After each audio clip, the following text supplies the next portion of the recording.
Thank you. So I'm excited to be here, and unlike Catherine, this is super not my world. I was like, what's Civitech? So forgive me, but I'm really excited to share with you some stories about the work that we're doing in Silicon Valley and the stories of the faces, the invisible faces of Silicon Valley. So we spent a lot of our time in Silicon Valley thinking about this same question. How do we build a tech economy that can create widespread opportunity, that can get rid of the segregation that we see in our economy, and that can deal with inequality? And we do that knowing that Silicon Valley is really leading our economy, right? $142 billion worth of profits were posted last year by tech companies in our region alone. 40% or something of S&P growth is from tech stocks, right? We've got some of the most profitable corporations in the world in our region. There's an underbelly of this phenomenon, though, that is often not talked about. In Silicon Valley, 1 in 3 households doesn't earn enough to survive every month, to make it. The housing crisis that Catherine talked so much about is so bad that we have people renting closets, renting garages.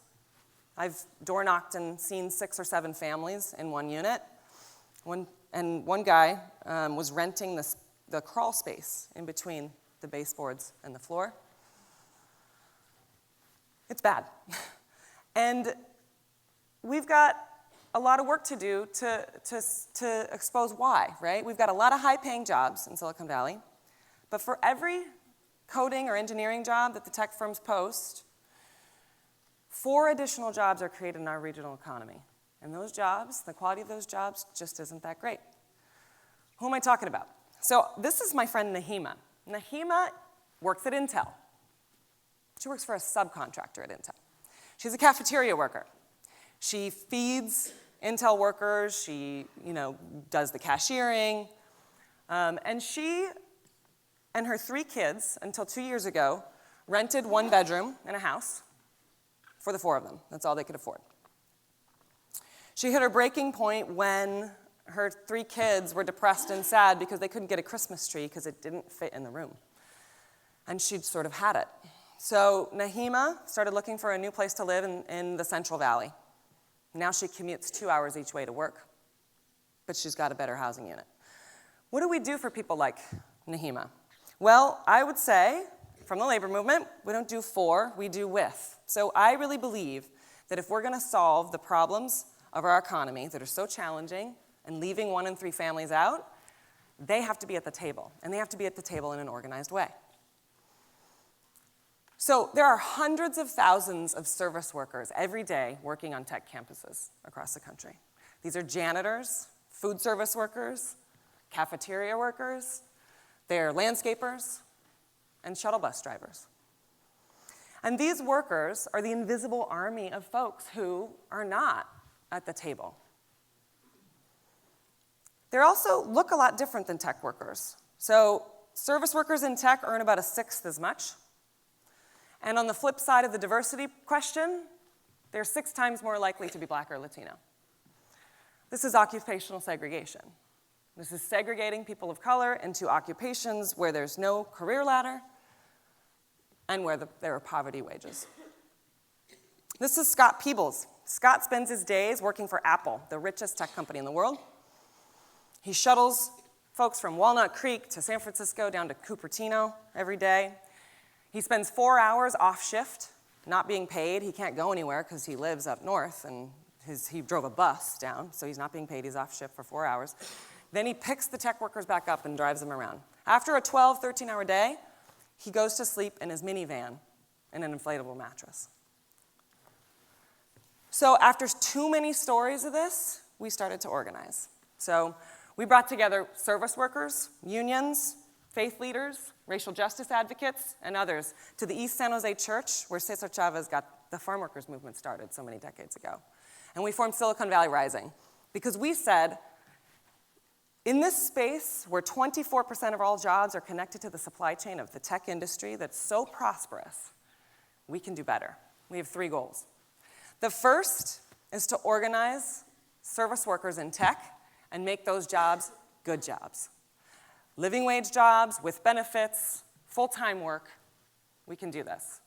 The second is that we've got to figure out everybody else who's not in tech, hospitality workers and others. We've got to raise the floor and raise standards for all of those workers too. And then we've got to take on the housing crisis, because every time we get a wage increase, we also get a 20% increase in our rent.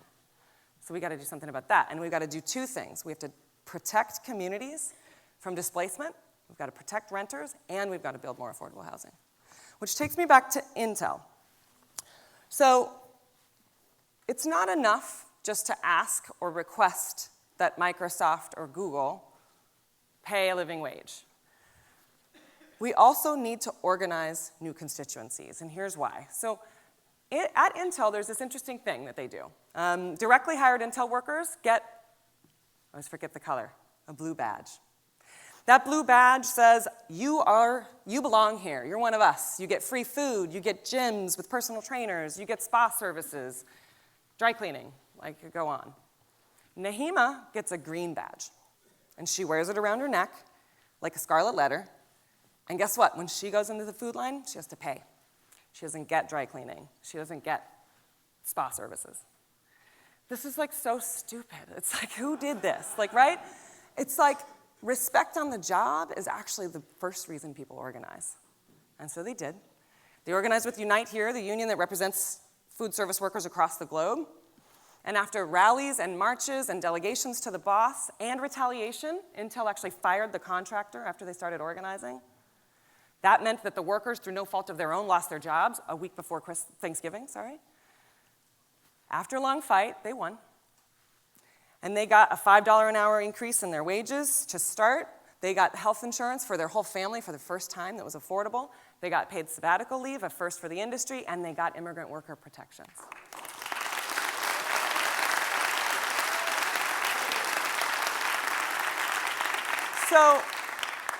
But the other thing they got was they got an organized constituency and organization to represent them. 6,000 workers in our campaign in the last 2 years have won increases on the job, and there's 3,000 sitting at the bargaining table with their bosses right now. So why does it matter if people win not just wages, but an organization? Well, here's why it matters. Because now Silicon Valley Rising organizations and unions are fighting for everybody else. We've gotten 7 cities to get to $15 an hour minimum wages, 3 years faster than the state. We passed the first ever ballot measure that means that part-time workers get access to hours before their bosses can hire new part-time or temporary workers in the 10th largest city in the country. And earlier this year, we won renter protections for 400,000 workers in San Jose and a $950 million housing bond. So we can win. Why does it matter? So Catherine talked about this new political moment we're in. It's actually been crazy. So November happens, we're organizing service workers, and all of a sudden we see these tech workers start to find their political voice. So we start to bring them together. And service workers and tech workers talking about their situations, talking about their strategies for organizing and how they're doing it. We saw CEOs step out, and we saw workers show up for other workers, for service workers. Maria Gonzalez is a Facebook janitor. She spoke at the Tech Stands Up rally earlier this year, told her story in front of people she'd never spoken to before. And we did this interesting thing together in May. We worked with a bunch of tech workers and service workers to launch a petition asking Google to let their workers and their subcontractors protest and participate in May Day if they so chose. And the company responded, and they said, yeah, go for it. Go long. So the question for me is, where do we take this?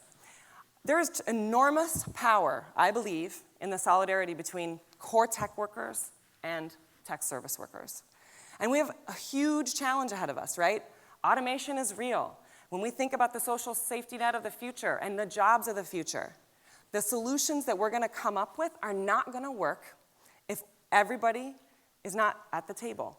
And I would argue that this invisible army of service workers being at that space and in that debate is a key strategy to win. Thanks.